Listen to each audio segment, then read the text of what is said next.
The more you think, the less you actually do. Now imagine that you're on the top of a cliff getting ready to do some form of bungee jump. And what happens is you go to the front of the ledge and you start to think about it. And you think about it and you're looking over and you're analyzing it and you're thinking about it. What you will be told by the guy that is there, that is strapping you up safely so that you can do this life-changing breakthrough of jumping off this base jump thing, is that the best advice you can be given is that the more you think, the less likely you are to actually jump. Just don't get caught up in your head. For so long, so many people hold themselves back because they have this survival mechanism that is thinking. Thinking is necessary, it's good. Thinking, most of it, 80% or more of it, is negative. Thinking wants to keep you in a little box. It wants to keep you in safe and familiar territory. Now, one of the biggest breakthroughs and shifts in consciousness you can have is when you change your relationship to thinking. And understand that the less thoughts you think, the higher your vibration. The less you are over-identified with trying to think your way through things, the more you will allow things to happen in a much more magical way. Now, I had this shift a few months ago when I was understanding and learning about the relationship to my thoughts. And when I realized that I was reading a book, what was the book called? It was called Don't Believe Everything You Think. And in this book, it talks a lot about this concept. And I realized, like, wow, my thinking is what keeps me in survival mode. There's that old quote, right? It says, I think, therefore I am. Eckhart Tolle has said this. That was one of the first flaws in thinking. That was identified with thinking. I think, therefore I am. So what, if you're not thinking, you don't exist? What about the eternal presence that is within you? And think about it, ironically enough.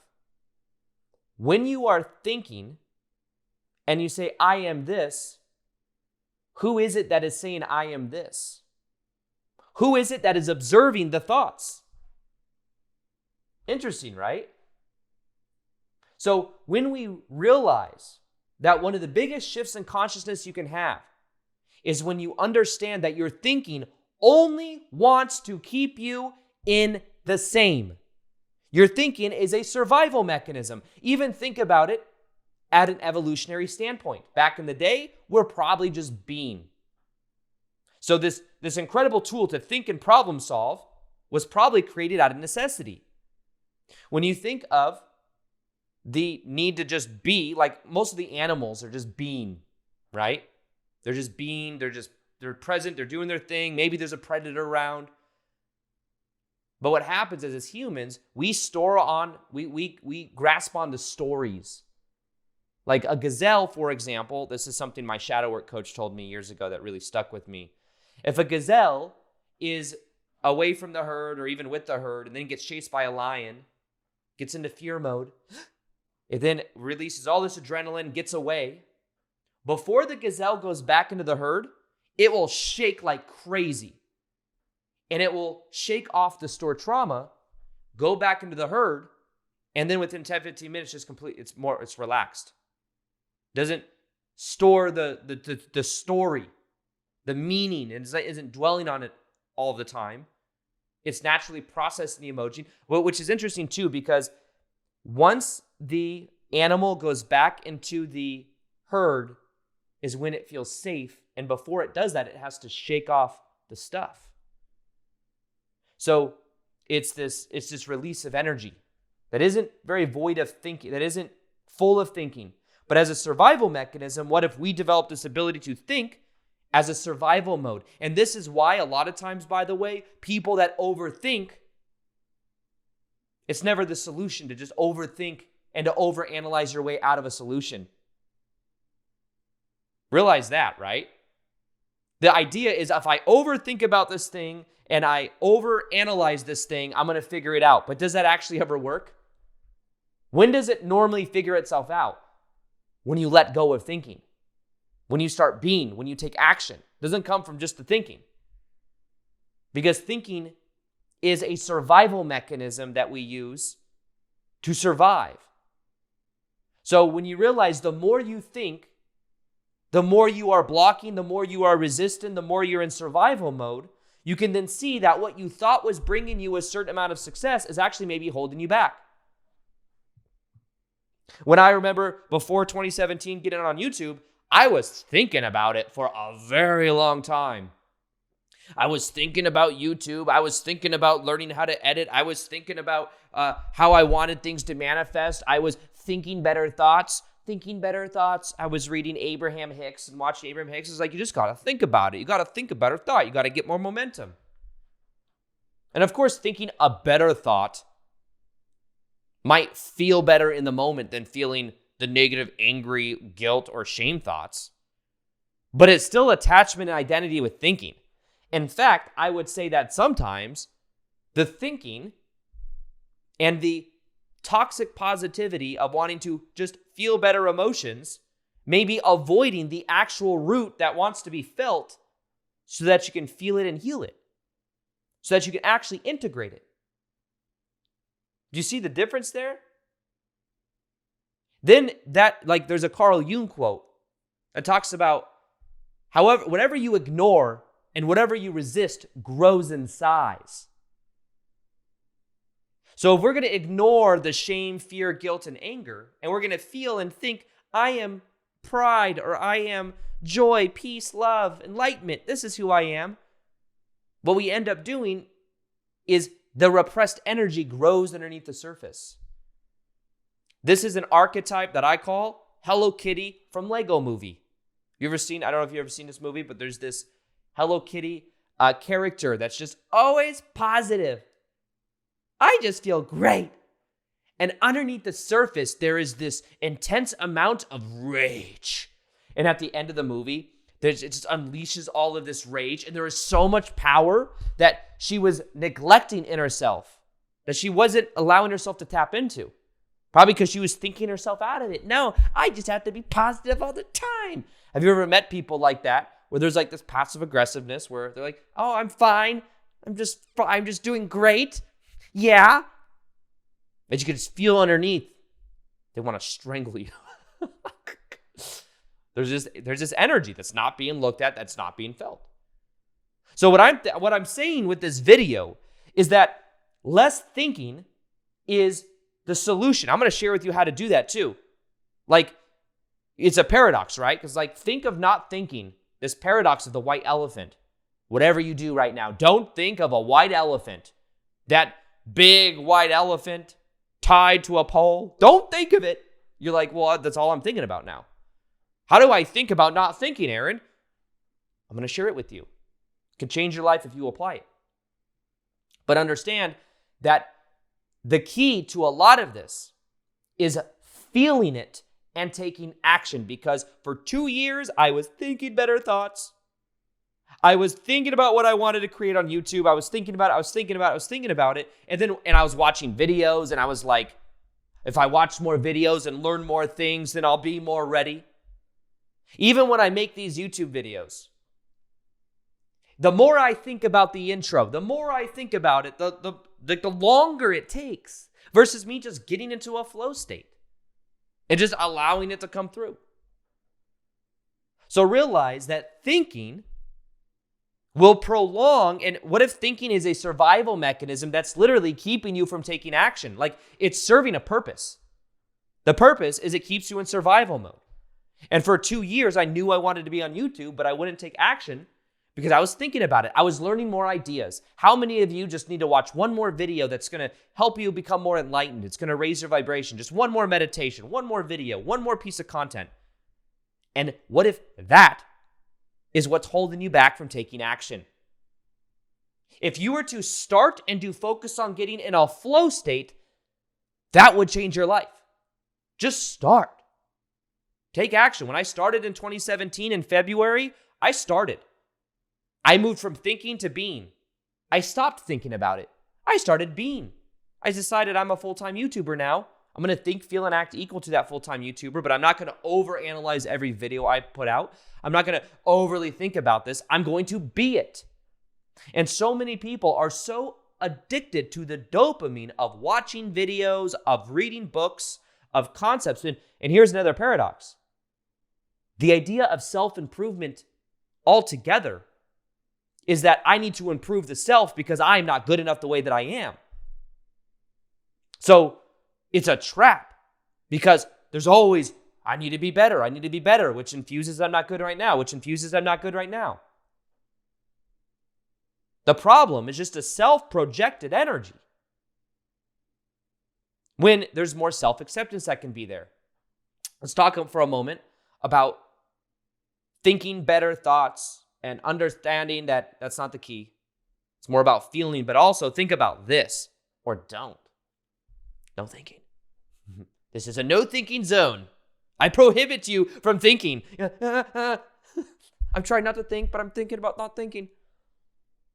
But understand that joy, love, if you think about the scale of consciousness, you see shame, fear, guilt, anger. Then you see love, joy, peace, enlightenment. When you are in the most amount of love that you can remember, not maybe even just with a person, but imagine a moment of the last couple years that was just extremely blissful and loving. Maybe you were looking at the beautiful sunset with your significant other on a beach. Maybe you were just present with your dog or your cat in this very serene place. Maybe you're with friends and family. Maybe you're by yourself. Who knows? I want you to imagine that. And in that moment, what were you thinking of? What were you thinking of?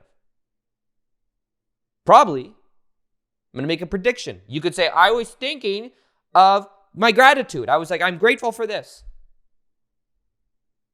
But at the same time, you probably weren't thinking of anything. You may have tied that onto it as a way of thinking. You probably were just present to the moment.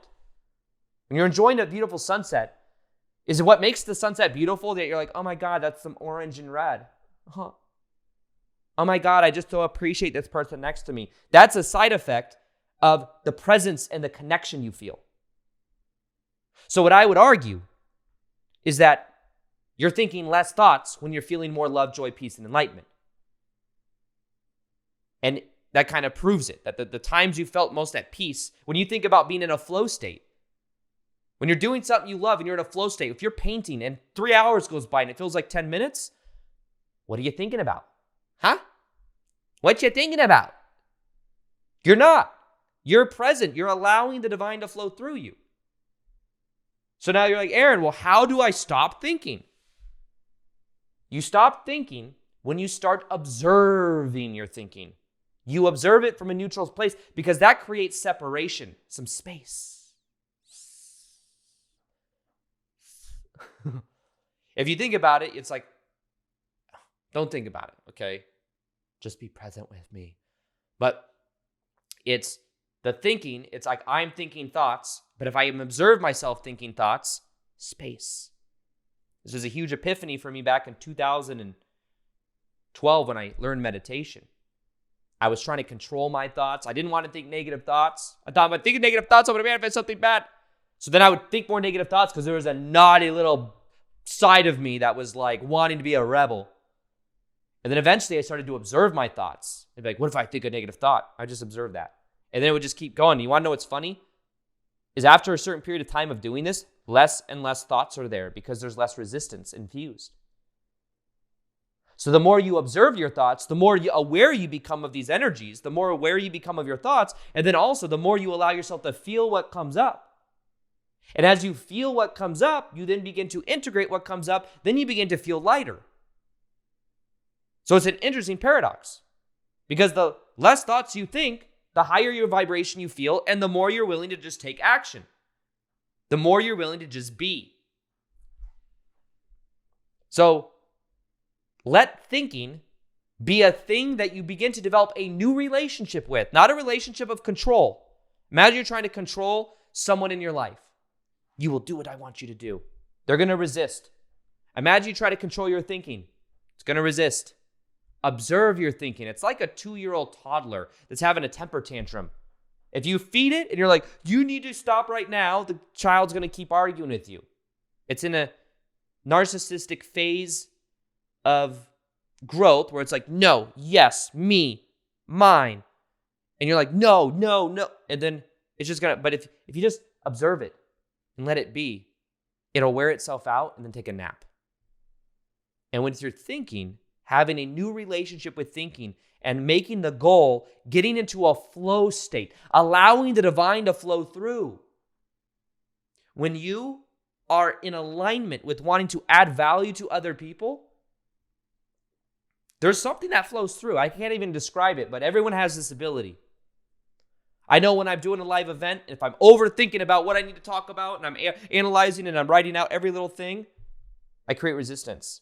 The best talks I give are the ones where there's the least amount of preparation, there's the least amount of thinking. I just get into a flow state. I can prepare in certain ways, maybe, brainstorm ideas and stuff, but like the best ones are when I'm present to the moment. The more present I am, the better it is. And the more in a flow state I am. And the more the divine is flowing through me when I have an intention of adding value to those that are paying attention. So you could say, the more you think, the less you'll do, and the less you think, the more you'll do, and maybe even the more you'll be. This is when you start to become aware of these different energies that we're talking about. Now understand that thinking less is about observing your thoughts and realizing that maybe the thoughts you're thinking have been keeping you in survival mode and keeping you from actually taking action. Maybe there's a part of it that feels safe and familiar and known. Feels very safe, familiar, and known to be working a 9-to-5 job you might not like. That was me for a long time. I was like, I know I want to be on YouTube. I'm going to think about it. But that thinking was just taking years of my life. And eventually I started to be it. And there's tension that comes either way. There's either tension that comes from the regret of not taking action, or there's tension that comes from actually just doing it. Which do you prefer? But don't think about it too long. So imagine right now you're at the edge of that base jump, getting ready to jump off. You're safe. You've got the harness on. Thousands of people have gone before you. You're going to be fine. But the longer you think about it, the more you're going to stay on that platform. And if you were to just jump, you would feel free. So there is something I've created, by the way. It's a free workshop called How to Think in High Vibration. It's completely free. It's my new $1,000 course called High Vibe 101 in my free community called High Vibe Tribe. It's all free.